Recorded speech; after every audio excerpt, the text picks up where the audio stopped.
Hey fam, it's Chelsea and Chris of LBCPartyofFive, and welcome to today's episode of Chelsea and Chris on This, a podcast all about Black love, acceptance, and support, while promoting awareness and understanding of the transgender community. To keep up to date on what's happening next, be sure to follow us on Instagram and TikTok at LBCPartyofFive. We hope you enjoy the vibe, so let's get right into it.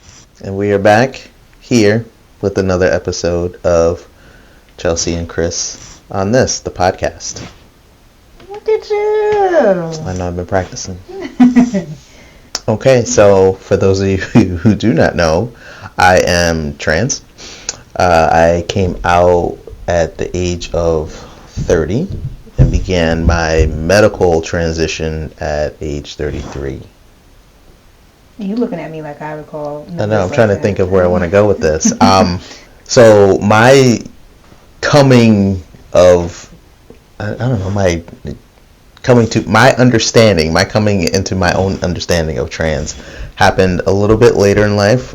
When I was growing up, we didn't really have that kind of language. There wasn't as much visibility as there is now in any way, shape, or form. My introduction to trans or transsexuals or just anybody non-binary, anybody presenting other than, was very much in a like Jerry Springer, Right, yeah. We went to high school and you were my best friend and now you come up as like a woman or whatever.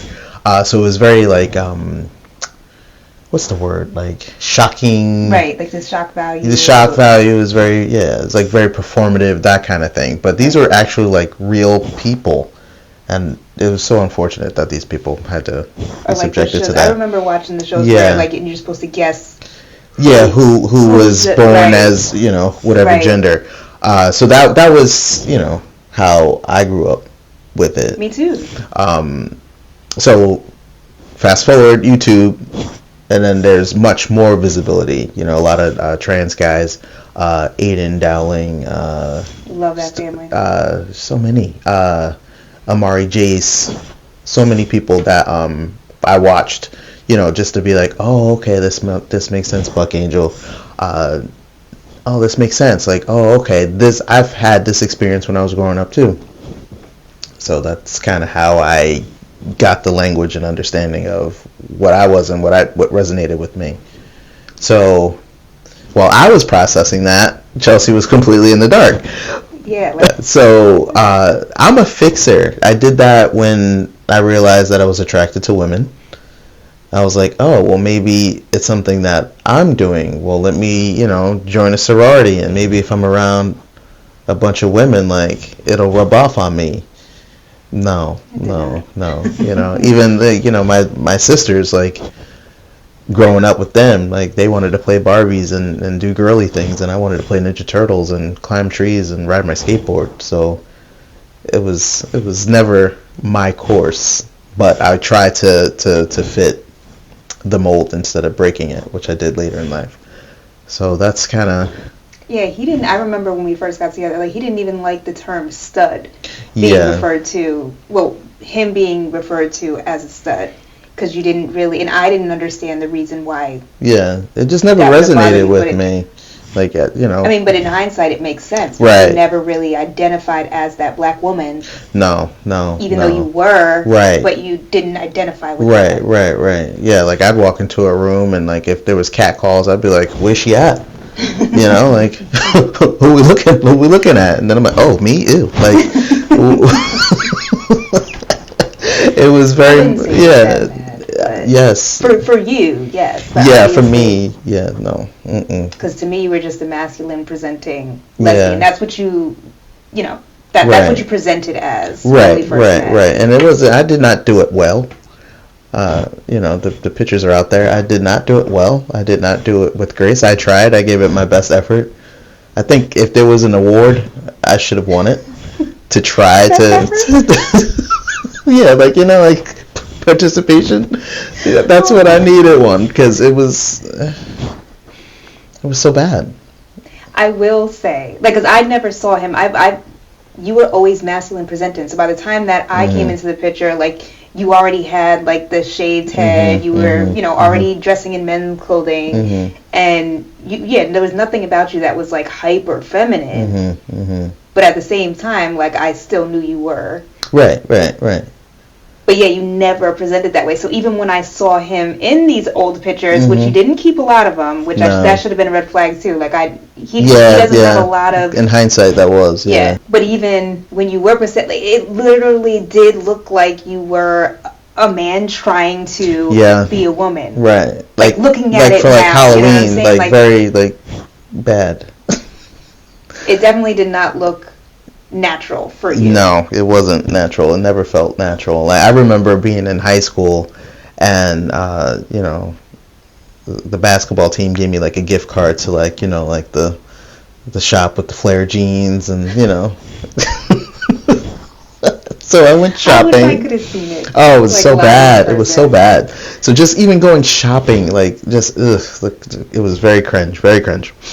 And then I came to school the next day, and like, oh my God, you're in girls' clothes. And I just felt like I was wearing a costume. It was so uncomfortable. And that's what it looked like. That's exactly what it looked like. Yeah, well, yeah. And I didn't even need to do all that, because all the high school friends were like, no, we knew. And I was like, well, I wish she would have told me, because we could have stopped all this stuff.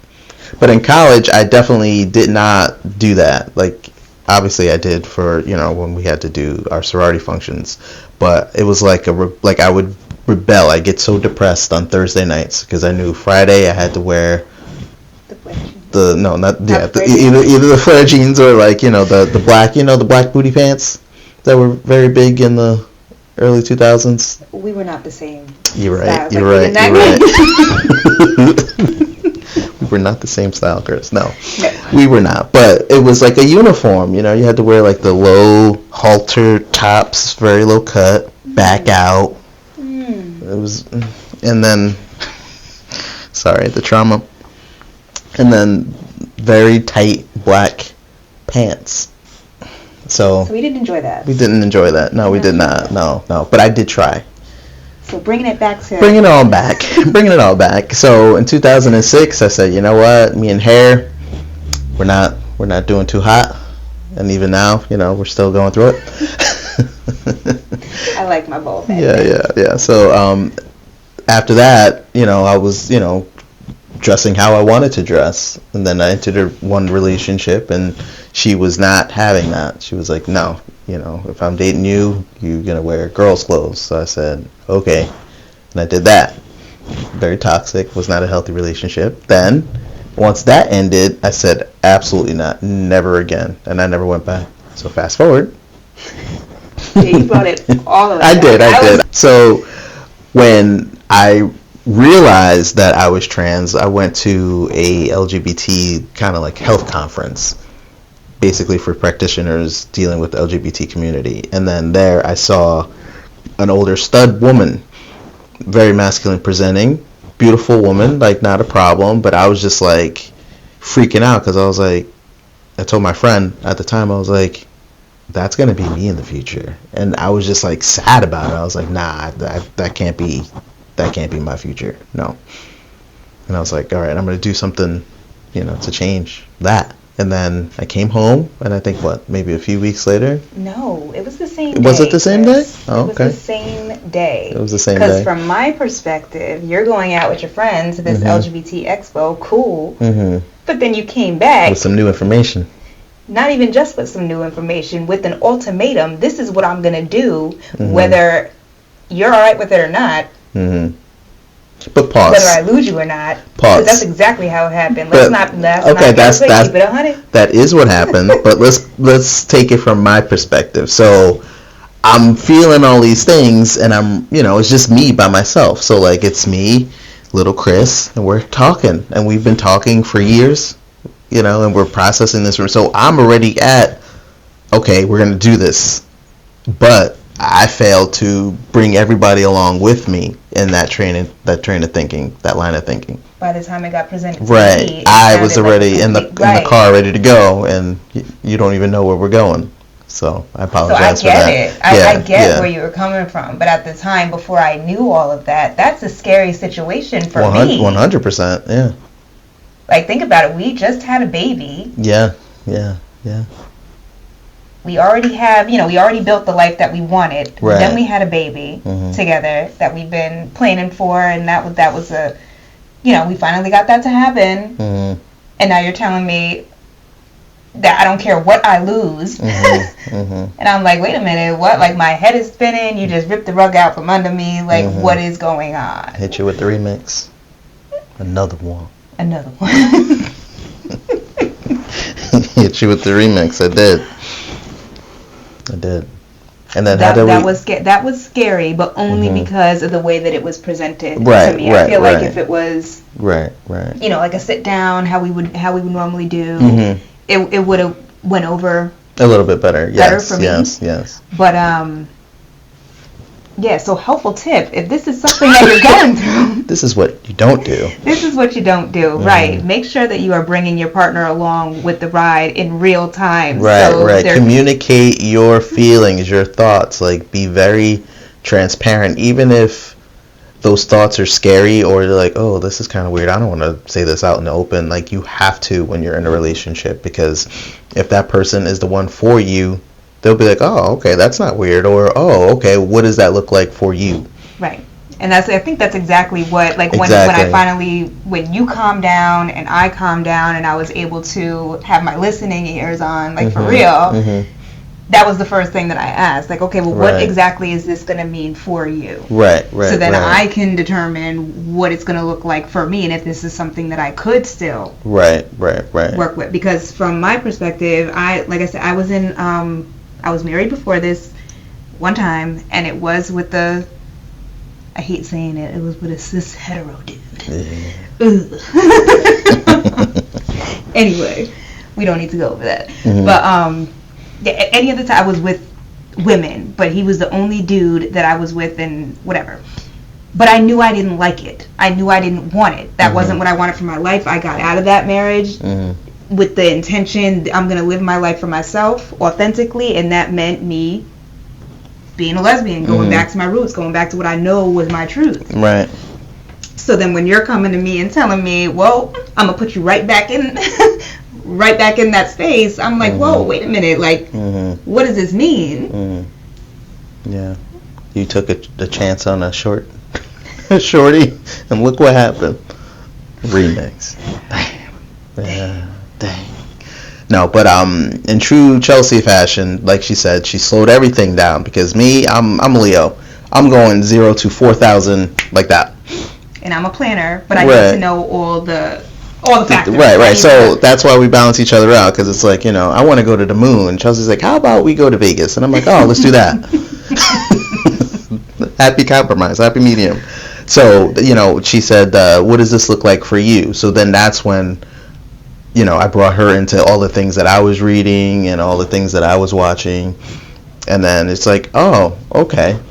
And then once she understood that it was a gradual thing, not like, Monday I look like how I presented before, and then then Tuesday I look like how I look right now. Like, no, this is 7 years. And, changes are still happening. But, it was easier to digest once she saw the end result and how to get there, pretty much. Right. Yeah. And I think I want to go in depth in that, but in another episode. So I'm gonna keep that right where that is. But yeah, so coming out to Chelsea, that was that. Then after that, everything else was downhill. What do you mean downhill? Like, you were like the hardest person to tell, obviously. Oh, now I get what you're saying. You were the biggest risk, and I was definitely aware of the risk that, I could potentially lose my wife, my family, everything. But it was a risk I had to take, to be sitting here today, to be on this podcast. Otherwise, I wouldn't.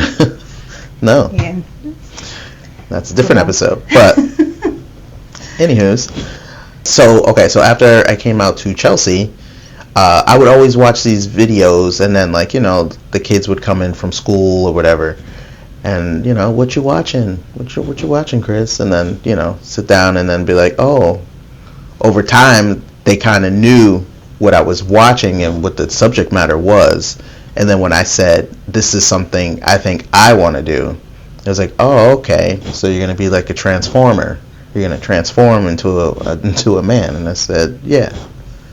Essentially, that's what it is, and that's how that came with the kids.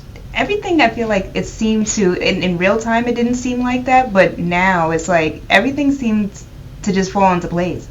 Yeah. It came real easy. I mean, obviously, not some things not at the time, but in hindsight, yeah. Yeah. Because we didn't, even as a couple, we didn't lose a lot either. Like the friend group that we had before is the same friend group that we have now, and now you know, we're adding some on. But yeah, that was the coolest part, because we had our friend group and everybody's like, oh, I have news. So like we all got together to share the news, and we each went around the table. I got a new job. I'm moving so and so, and then I was like, I'm gonna start my transition. Everybody's like, oh, that's awesome, you know, screaming, yelling, clapping. And then we moved to the next person, and that was the night. And nobody was really like floored. Like, no, really? It really wasn't a big. I don't want to say that it didn't make a big difference. Right. It did. But like, as far as the relationships that we already had and fostered, like, it didn't change anything with that. The way that we all viewed you, like, because you're just. You really do look the same. You just look more masculine. Right. And obviously, some things aren't here anymore. Yeah. Less but baggage. Aside from that, like, not much. You're still the same person. Right. And I think that's what people really need to understand, that it's not really, for me, it wasn't changing who I was. It was just amplifying it. Becoming who you are. Yeah. That is your true self. Right. This is your true self. This is you in the truest, authentic form. Right. So, you know, like Erykah Badu said, like, I just kind of left the bags and then got on the bus. You know, essentially. I like that. Yeah, it's like, it's the best version of myself without all the hang-ups, you know? So I'm not walking around uncomfortable in tight flare jeans. So now I walk around free. I like it. I like it a lot. That's my coming out story. Yeah. It really wasn't, I think I want to say the hardest part about my transition was getting on hormones. That was the hardest part for me. That's something we got to do, like, extra too. Like, that was the hardest part. And then once I found a practitioner that did informed consent, it was easy. But it was frustrating for me because I'm like, okay, I'm 33 years old. I'm an adult. I've lived a full life as a woman. Like, I am done with it. I'm ready to retire. I'm ready to move on. So for me, my mind had already been made up. Like I said, I'm an adult. What's up? And they were not trying to do that at first with all the other places I was going to. But then when I finally did, everything was smooth after that. Thank God. Yeah, truly. It was that the beginning parts of the transition that was hard for me because I'm watching you with still that frantic mindset, like, this has to happen, that this and I was with you, like, yes, we're gonna make this happen, but when it wasn't happening on his time, it almost felt like, okay, is this gonna be the end now? Because sometimes that's what it felt like. Yeah, and that's what it was for me. Yeah, it was like, do or die. Like, it was, no, this needs to happen. I'm not a very patient person. Like, I don't want to be on eBay bidding. I want to buy it now. I don't have time for that. I want it now. And I'm glad in hindsight that I did have that time to slow down things, because it allowed me to settle in myself. Like, my life felt like a shaken up snow globe, and once things started to settle, that's when everything kind of fell into place. And I think that's what is missing with some people too. Like, they want to rush into everything, but but that's yeah. I'm talking to myself. Oh, okay. All right. You have to earn your stripes. You have to earn each step in your evolution. You don't just get it. Yeah, I'm a firm believer in, like, not in just trusting the process. Right. And if there's something that is becoming, like, yes, you have to work for everything that you got, and I'm with that. But if something is becoming too difficult, if there's too many, it just ain't for me. Right. It just ain't for me. Like I've learned that in my almost 40 years. Like if it's for you, it's going to come to you. It's good. You do everything that you're supposed to do, that you can do within your power, and then because if we rushed into it, we would have been with a doctor that we didn't really trust. I wouldn't have had my 2 therapists that I required, you know. And then so there's a reason. There's a reason for the delays does not mean discouragement. Right. It doesn't mean that. Sometimes you do need that time to just. Yeah, usually that's really the time where you gotta like learn something about yourself before you can elevate yourself and get to the next level. That's basically what it was. Because there were issues that I needed to address from my past so I can move into my future with no complications. In my case, it was necessary for me to, have the mental stability, the emotional stability to move on. We have a few topics out of this conversation that we definitely do need to elaborate more on when we have more time. So you'll have to catch that in the next one. Thank you for tuning in to this week's episode of Chelsea and Chris on This. If you enjoyed the vibe and you'd like to help support the podcast, please subscribe, share, or post about it on social media. To keep up with us and all the latest, you can follow us on Instagram, TikTok, or Facebook at LBCPartyofFive. There you will find more about us, connect with our community, and learn how to submit your own questions. Or meet with us one-on-one. And if you made it this far, welcome to the Vibe Tribe. Thanks again. And we'll see you next time to check the vibe with LBC Party of 5.